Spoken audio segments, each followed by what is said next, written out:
One of the tips I want to give you guys on how to overcome social anxiety and really enjoy being around people, how to get out of your head and be confident. And this is a question one of you asked me. I think Sam asked me this question. I think you said to me that you have this problem that when you speak to people, you think of topics, but then you run out of things to say, you get awkward, and then you've got to start the conversation again, and you're in your head. You asked me how do you get out of it, and I answered your question in written form. I'm going to explain in the video. The way that you solve that problem is you've got to build massive momentum, because in reality we all get stuck in our head, you know, from time to time. But people that have got more of a severe anxiety disorder and have the social anxiety that everyone on this channel has or has had, that I had, we've got to put more work in. So the way that you eradicate that freezing up or that sort of getting in your head or having things to say and then running out, to continuously be in a flow like I am now, you can only get to this point through rigorous practice. You know, you've got to socialize regularly. You can't take long breaks. You have to be regularly talking, whether that's with one person you're meeting up with, groups. I'd say you've got to hit it from all angles if you really want to master this. You've got to, you know, meet your family, friends, you've got to date, work. You know, you've got to be regularly talking to people until it gets to a point where you've built that muscle, where you don't have to think about it no more. So that's what's happening right now to a lot of people. They're thinking and thinking and thinking about what to say. And when they're talking, they're not present in the conversation. Half of them's talking to the person. The other half is going, oh, what are they thinking about me? Are they judging me? Can they see my issues? Are they looking down on me?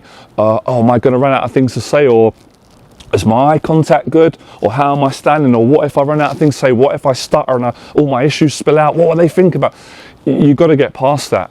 And you've got to practice speaking, you know, for hours. And when you're putting those hours in, this is what happened to me, guys, because I'm an introverted person naturally, and I broke out of it through rigorous practice. And I was in a mindset where I used to think, I'm never going to get out of this. It's always going to feel awkward and, oh, everything's messy and clumsy.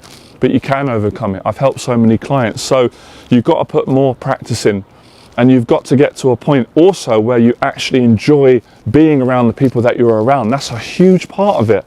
Because if you're not enjoying the people that you're around, and if you're not enjoying the conversations that you're having, and if you're not enjoying the topics, then you're always going to be like, there's always going to be that, oh, what do I say next? Because it's calculated. You know, it's almost, maybe manipulative is not the right word, that's a bit extreme, but it's calculated, it's heavy, it's stressful. You're constantly like swimming in deep and trying to fight not to drown, you know, socially speaking. So of course it's about being around the right people or like-minded people.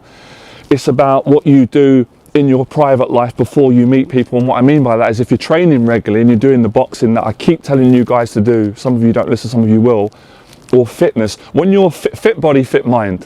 When the mind's sharp and fit, so is the conversation. There's less awkwardness, there's less nervousness, there's less social tics with not holding eye contact or stuttering, stammering, or not knowing how to hold your body, or being paranoid about what is the person thinking about me right now when they're looking at me. You have less of that. You're more present. So the problem comes back to you're not present enough, you know, you're not happy enough, you're not living your... I know it sounds deep, but it's all these things. It's a multitude of different things. Lifestyle, conversational topics, your level of awareness, your social skills, the people that you're around. Of course, if you're around people that are, you don't know what they like, you don't know what their values are, I'm going to feel awkward. We all are, because we don't know, depending on how confident we are. I mean, I could adapt because of experience, but it's going to be a bit more tricky. But if you're around people, let's say, for example, if you meet me or you come to my free meetup group, which you guys should come to, I'll leave a link below, you can join it. We had a fantastic one last week. It's going to be, you're going to have some anxiety, a lot of you, I understand, right? That's healthy, but not as much. You're not going to have such long periods of time where you're in your head, because you know that everybody is there for the same reason. You know that we all love growing, that most of us on a channel like boxing, business, dating, you know, improving ourselves. We've all got a similar story. We all come from the anxiety, so we all relate to one another, and similar humour, you know, it's just easier. So that's another contributing factor as to why you keep drying up in conversations or getting awkward, or because maybe you're not around the right people. And that always comes down to personal choice, personal boundaries, and how you're living your life and what you're attracting, what you're creating. So training boxing, like I've just come from the gym now, I'm quite overexcited, I had a coffee, but I can speak like this, I cannot run out of things to say because I'm passionate, I know what I'm talking about, I'm present, and I've just come from training and feeling fit. So I would say, why not go to the gym first and get in shape, feel good, do an hour, 2-hour workout, and then go and socialize. I do it all the time. If I'm coaching a client, if I've got a new client, I've got certain pressures. I want to perform well and help my clients. That's what they're paying me to do, and give them great energy and enjoy it myself. So I hit the gym first, have some healthy meal, get up earlier, go gym, do an hour workout, shower, smart clothes, professional, ready to go.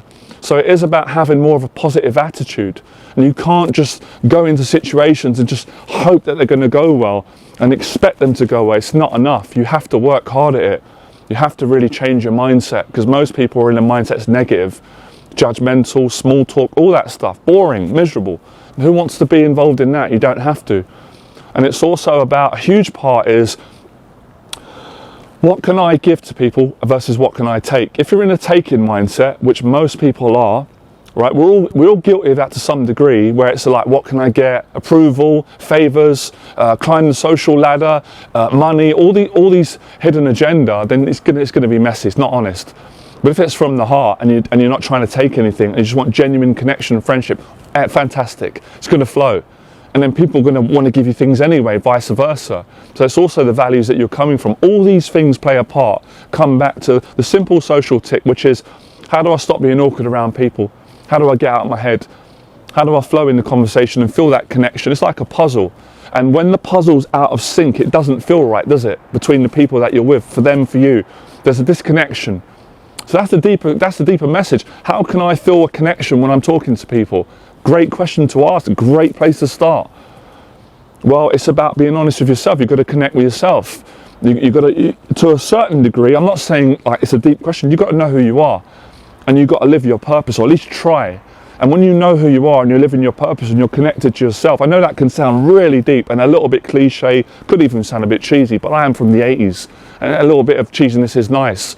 But seriously, when you're living your purpose, whatever that may be, and you're more connected to who you are, it's so much easier to connect with other people. So I've made the mistakes that you guys are making, which is why I know these mistakes. I can relate, I've done it, but I've also put it right and got it right. And I am super confident you guys can do the same. A lot of you are doing it. I meet quite a lot of you at the events, and I've got to say, I'm not just saying this to be polite, no reason to.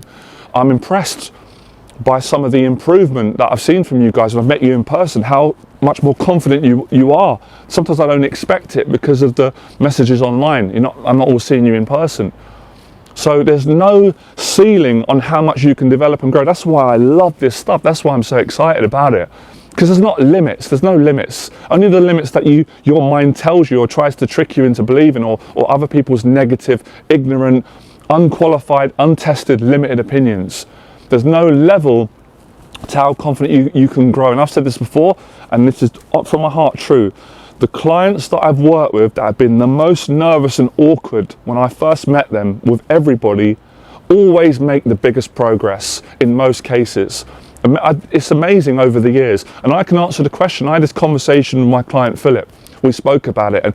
And I believe the reason is because they've suffered a bit more and they've had a stronger trauma. They've been beat down, they've been hurt so bad that they have such a passion and a drive to overcome this anxiety and to improve it and change their life and overcome the things that people have done to them, that they're more driven and they work harder, versus maybe people who of course had a rough time and they've got anxiety and they've got social anxiety, but they didn't suffer as much, so they're not as maybe they're more talented. And I was the same. I was super awkward when I started this journey. I was so nervous, but I was so driven to get confident because of the example I just gave you. So sometimes you've got to really sit down and go, how bad do I want this? How hungry am I? Am I willing to give it everything? If you are, you're going to be amazing. I don't buy that bullshit excuse that when people say, oh, I'm just awkward, I'm just shy, I'm an introvert, I can't change it. That's a pile of crap. I'm not buying it. That's bullshit. If that was true, then I wouldn't be able to change. I was the same. That's just fear speaking, excuses. I'm compassionate. I understand it's hard, but it's not true.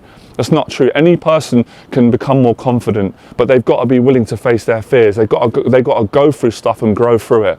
That is a fact. I've been coaching for almost 11 years. Now, I proved this by changing myself before I helped anybody else change. And I've seen too many examples. I see it every week.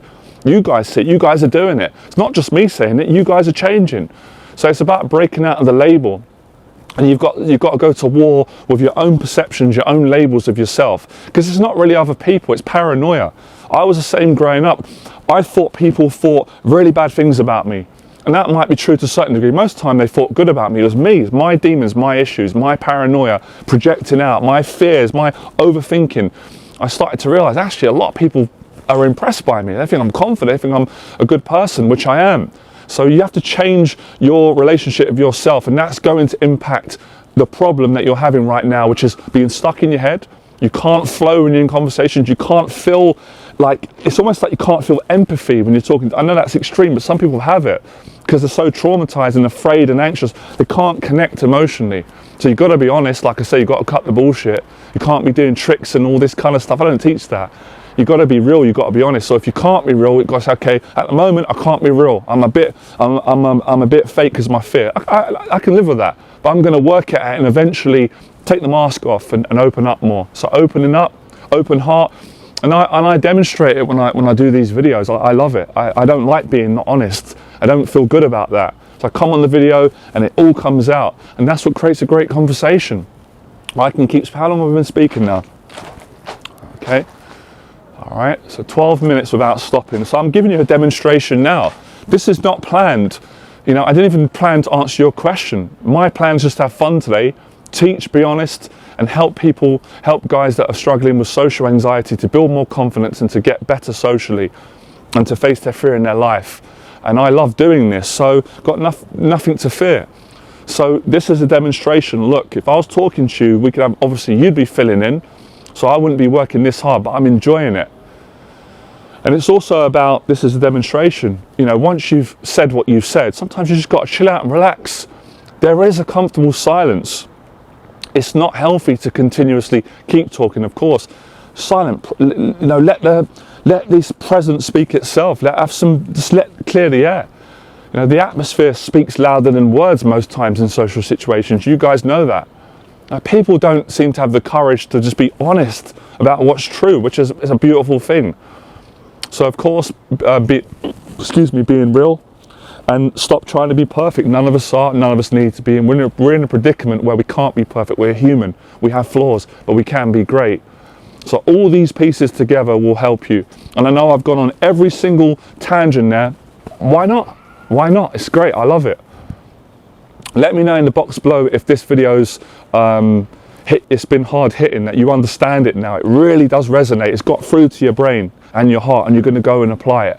You know, it's okay to fail. I failed in so many situations. Listen, Goggins said it on the Joe Rogan podcast. I agreed with him. I've said it before. I loved it. And he said, there is no failure when someone tries. If they try in any area of life, even social anxiety, the only failure is when a person doesn't try at all. They don't make any effort because they're scared of failing. That's failure in its truest form. Doing nothing can't build on that. There's nothing respectable about that. That's what a coward does. So it's being passionate. And once you get this, it's pretty straightforward. You guys have done it before. You've flowed in a conversation before. It's not the first time. And if you do make mistakes, you've got to forgive yourself, move on and go again. You know, even at the level that I'm at, whatever you want to call that, level of confidence experience, there are days when I fail, when I'm awkward, when I'm not at my best, when I'm in my head, I'm not in the mood, or I can't think, or I have those days. They're very humbling. They don't affect me the way that they probably would affect you guys at the moment, and the way they affected me when I was younger and sensitive. My whole attitude is great. It's humbling, great. That was nice. I've had a great day every day for 6 months. It's a bad day. It reminds me of what I've got. Maybe it's a reminder of who I used to be and who I don't want to be back then and who I want to continue to be now. And I will be better the next time. I know you guys are a perfectionist like I am. So if I make a mistake in a social situation and I feel judged or awkward, which is quite rare these days, and I thought, okay, next time I'll do better. Or be less selfish and think about how I can make the other person feel better and not focus on myself and what they think about me. All right? So I'm not even going to say that's the end of this video, because that wouldn't be true. This is a continuation of the teaching. As I said, I feel when I get into these videos that I don't do it on a video to video basis. Same way that I don't go gym once or twice a week. I live in the gym. I don't literally live in the gym would be a good idea of a sleeping bag, but I live this. I love YouTube. I love teaching. I love speaking. I love the challenge of it. I love inspiring, motivating, and continuing to give you confidence, to give yourself, to give you strength, to give you courage, and to give you social skills and awareness and things to go away and practice. So the homework to practice, I would say, the next time you go into social interactions, be mindful that the triggers are going to happen. They might happen. Don't be scared of them. So the triggers will be, you will run out of things to say. You will start being a bit paranoid. Be aware of it. Do not judge yourself. Just being aware of it would be great homework for you to all do from now. You'll see how this practice plays out later on, how it helps you, because when you're aware of it, then you can stop feeding the pattern and you can outstrength the pattern. And this is what I did with my client a few weeks ago on the weekend program. He had a pattern of closing down and getting awkward. And I reminded him every time he did it in a non-judgmental way, and he would come out of the pattern and he would speak more. And on the second day, he did amazing. He opened up and he beat the pattern. So you beat the pattern by knowing the pattern, being aware of it, not feeding it, and practicing and fighting it, all right? Guys, I'm knackered now. Wow. Like, share, comment, criticize, whatever you do. I really appreciate it, all right? I'll see you guys soon. Have a great weekend. Fearless.